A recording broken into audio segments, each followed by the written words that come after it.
ikibazo ca senere amaraporo jewe ndaronka y'imigambwe yose igenda bimeze niwo mugambwe nsigaye mbona urimwo amacakubiri hagati yabo ibindi vyaraheze muri makeri imigambwe wazubona ngo nyakuri ngo nde ngira ngo kiya gihe senere ntiwari bwakomere cyane ubu rero hageze aho ukomera nawo ugatangura hajya rero je ndabwire umugabo nabo umugabo iyo urugo rwawe ururetse rukabamwe injyane ruca rugayika yego yaratwaruye tariko muti ntiyashitswe yego ntiyashizwe kuko yaranatwitwariye mu sentare ntayinyutswe muti none ati nta kuntu mwogerageza mugasubira hamwe kugira ngo bizogende neza ubwo ruhande nta ruhande ruhari nibaza ko ari umuntu barondeye kujya nyene barondera ukuntu badindiza ico kibazo kuko uyo muntu muri senere ntawe tuzi kandi n'ukuri ivyo birababaje Vyose vyatanguye kwigenekerezo rya 10 ntwarante mu mwaka wa 2024. Uyo munsi mu gisagara ca Ngozi habaye ikoraniro kaminuza ry'umugambwe CNL ryavuye rivamwo n'ingingo zikomeye cyane ryo kubogoza Agathon Rwasa ku burongozi bw'uwo mugambwe. Aho nyene Ngozi bavuye batorera muri iyo nama umugabo yitwa Nestor Gurukwishaka atarazwi n'abantu benshi ahavura abariwe asubirira Agathon Rwasa mbere mu nyuma ahita yemezwa n'ubushikiranganje bw'intwaro yo hagati mu gihugu. Ico gihe Agathon Rwasa yisanze hanze y'umugambwe yashinze azizwa kugira umugambwe itongo giwe bwite. Ico gihe Agathon Rwasa amaze kumva ko yakuwe ku burongozi bw'uwo mugambwe yahise ashingisha urubanza ari kumwe n'abashinga amateka bari bamushikiye. Urubanza kugira n'ubu bagumye bidoga ko ubutungane budashaka kuruca. Nta n'intambwe tubona itera.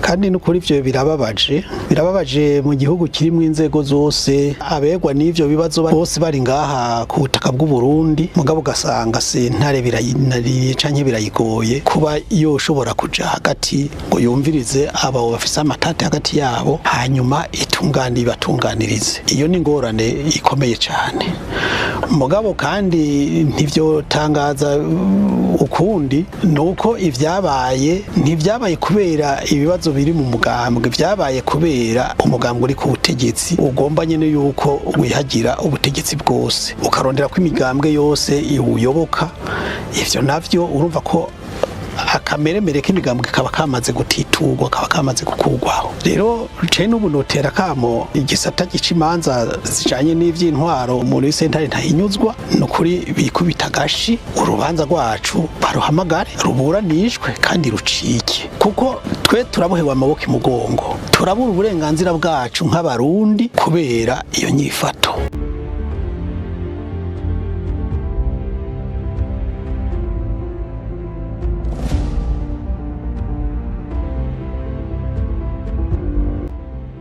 Kwigenekerezo rya 30 Rusama mu mwaka wa 2026 abashigikiye Agathon Rwasa harimwo abashinga amateka hamwe n'umuyobozi wabo nyene ariwe Agathon Rwasa mbere akaba ari nabo bari bagize n'uburongozi bw'umugambwe CNL wabo.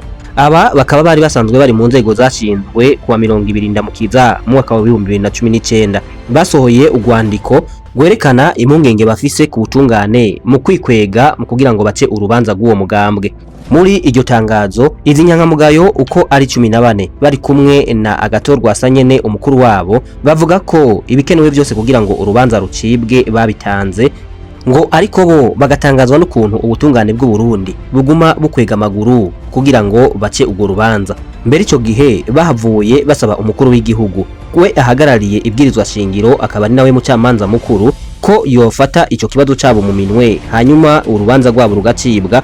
Mbere barengeje ko akwiye gukora ibishoboka byose agakoresha ububasha ahabwa n'amategeko kugira ngo ugo rubanza rwabo rucibwe wihutishwe kugira ngo barenganurwe na burya himirije amatora y'ibihumbi 2027. Bamusavye uguhagarika imvo za politike zinyegeje ukudacibwa k'ugo rubanza. Mbere bagiriye ko basaba umukuru w'igihugu gutegeka abajejwe inzego z'ubutungane mu gihugu c'u Burundi guca ugo rubanza mu maguru masha. Urubanza rusanzwe rufise kode RAP 68. ariko igisabo cabo nticagarukiye ku mukuru w'igihugu gusa, oya ahubwo nyabona barabandanije banasaba umukuru wa sentare ntahinyuzwa akaba ari nawe akuriye igisata c'ubutungane mu Burundi. Bamusavye ko yokubahiriza ingingo ya 38 y'ibwirizwa shingiro y'u Burundi, eka mbere ico gihe bagiye bamweretse n'ayandi mabwirizwa mpuzamakungu asaba ko icibwa ry'imanza ritodindira. Izi nyankamugayo uko ari 14 bari kumwe n'uburongozi wabo Agathon Rwasa babandanije basohora muri urwandiko ko inyankamugayo zose aho ziri zobandanya zitekanye bakabandanya bihanganye bafatanye mu nda nk'uko ariyo nyifato nziza yamye baranga, ndetse ikaba ari nayo iberekana ko ari abanyepolitike babushitse.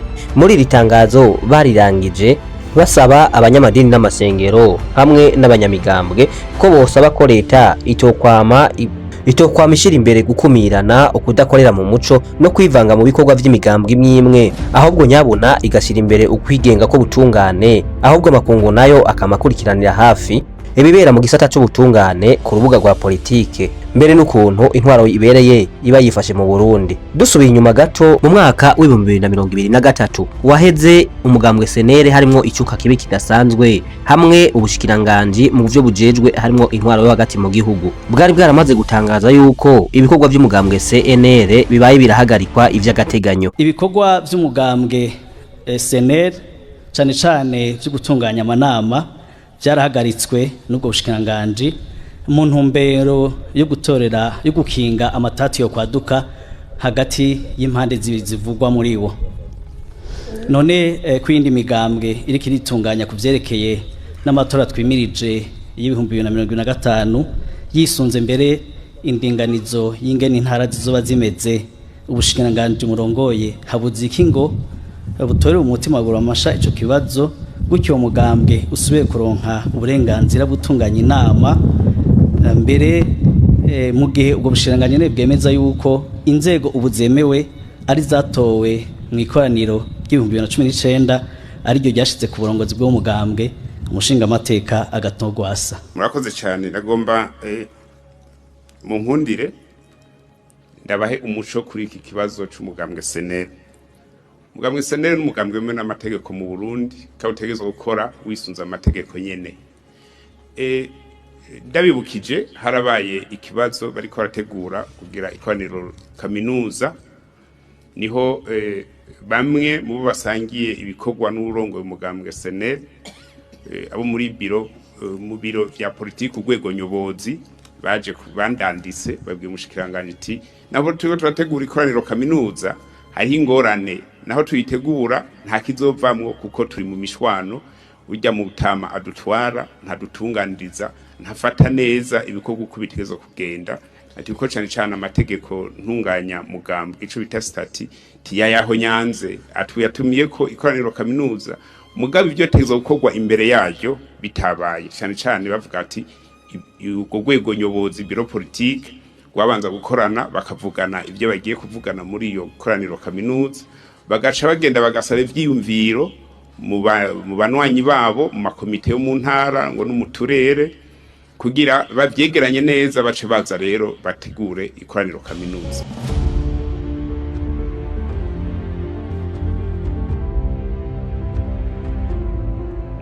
Inyuma y'ibi vyose mu kiyago yagiranye n'abene gihugu bo mu ntara ya Cankuzo, iki gihe ni muri Buhumuza hari mu mwaka w'2023 zari itariki 19 Kigarama, umukuru w'igihugu Evariste Ndayishimiye yabajijwe kuri iki kibazo ca senere. Ico gihe umukuru w'igihugu mu kwishura kuri iki kibazo yahise avuga yuko Agathon Rwasa akwiye kuhabera umugabo nka kurya umugabo aba umugabo mu rugo rwiwe. Ngira ngo kiya gihe senere ntibari bwakomere cyane, ubu rero hageze aho ukomera nawo ugatangura hajya. Rero je ndabwire umugabo nabo umugabo mu rugo, iyo urugo rwawe ururetse rukabamwe indyane ruca rugayika ugatavuga ngurumva ngo n'uwo inyuma y'urugo ngo yaje kunyononera. Jewe bajya abantu uko ndabona uko biciyemwe imigwi ibiri bose n'abantu bari ku mutwe wa senere bose kandi bamwe bukuri. Rero mu ijambo ry'Imana dusoma ngo ubwami butiyunze burasanzara. Rero nk'ubu umukuru wa senere nahabera umugabo avuga ati ko je ndi umukuru ndi umugabo abo ndagiye mwese ingo ngaha tumvikane twikure mumenya abatwenzi tubipange neza. Urumva rero ijya demokarasi murondera inyuma itabaye demokarasi mu mugambwe, mbwira imigambwe yose itemera demokarasi muri yo yozana demokarasi mu gihugu gute? Nsaba yuko imigambwe yose yo kumva demokarasi. Je narabonye nk'uwahora ari umuvugizi w'umugambwe SNDD yasabye ko agira umugambwe wiwe. Cese ndumva injyane ziri muri SNDD kandi wumva umuvugizi yarasabye kugira umugambwe wiwe. Nuvuga nkaho bica biboneka ko umukuru wa SNDD no mugabo aravuga ati mwana iyo yageze mu bigero arubaka. Rero no muri SNL cyo no hanura umukuru wa SNL yuko yohabera umugabo agahamagara. Mbere erega naje yaranyandikiye cenda abwira cenda biravye amategeko yose umushikiranganje ivyo yakubwiye byose wokora. Cembona naje we yomba umushikiranganje nivyo nari kukubwiye. Niba bawumva ukeneye impanuro, impanuro umuntu yogwa kandi izo ntanze nizo nubundi nomo cena mubwira umugabo mu rugo ararinda abatwara akicarana nabo bagaharira gushika bashike ku nyisho. None je ko umukuru w'igihugu murabona umurundi ntinya kandi ndafise abarundi nyene bigira ibiro biteze bigira ubuhushi ndaguhamagara nkakubarira wayigiza akakamara Uganda habwira nti ubu wewe tugushire aho utazura tutera ubuyega twibandaniriza ibikorwa. Umugabo nyamugabo ararinda. None nawe rero niyemere ko ari umugabo mu rugo nareke gupfana binyuma yakoze ibiki biri mu mategeko barabimwankira.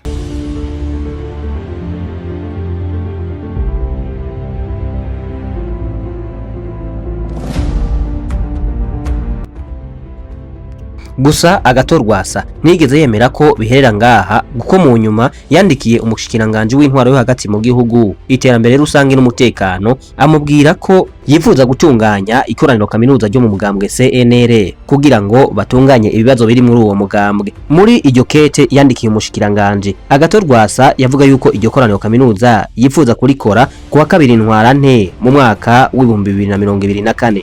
Mwikete umushikiranganje yasubije atanga inyishu yamwandikiye ko yogenda nyabuna akihweza ibiri mu makete abiri ya mbere yari yaramwandikiye yo kuwa 17 Rusama mu mwaka wa 2023 n'iryo kuwa 2 Ruheshi mu mwaka wa 2023 nyene hanyuma akabishira mu ngiro. Iki gihe akajagari kakomeje mu mugambwe CNL baravurugana kugeza wa munsi w'igenekerezo rya 10 Ntwarante mu mwaka w'2024. Uyu munsi akaba ariho nakubwiye ko habaye ikoraniro kaminuza, ikoraniro ry'umugambwe CNL. Iri koraniro Agathon Rwasa hamwe n'abamushigikiye bakomeje kuvuga ko ritaciye mu mategeko na gato. Gusa uyu munsi uyu mugambwe uri ku burongozi bwawo ni Nestor Girukwishaka. Wa mugabo nakubwiye abantu benshi batari bazi, ariko abandanya avuga ko uyu mugambwe ushaka kuwinjiramwo wese ahawe ikaze kandi imiryango yuguruye, ndetse harimo na Agathon Rwasa yahoze ari ku burongozi bw'uyu mugambwe. Uyu mugabo Nestor Girukwishaka kandi iyo abajijwe ku kibazo ca Agathon Rwasa ko yakuwe ku burongozi bw'umugambwe CNL avuga yuko yibutsa Agathon Rwasa ko umugambwe atari tongo ry'umuntu bwite ngo yame ku burongozi imyaka yose. Ubajije ati uhoze arongoye umugambwe SNL ati yarakuwe ku burongozi. Yego yaratwaruye tariko muti ntiyashizwe. Yego ntiyashizwe kuko yaranatwitwariye mu sentare ntayinyutswe. Muti none ati nta kuntu mwogerageza mugasubira hamwe kugira ngo bizogende neza. Erega mu mugambwe CNL naho habayemwo impari, nta bice bibiri biriho.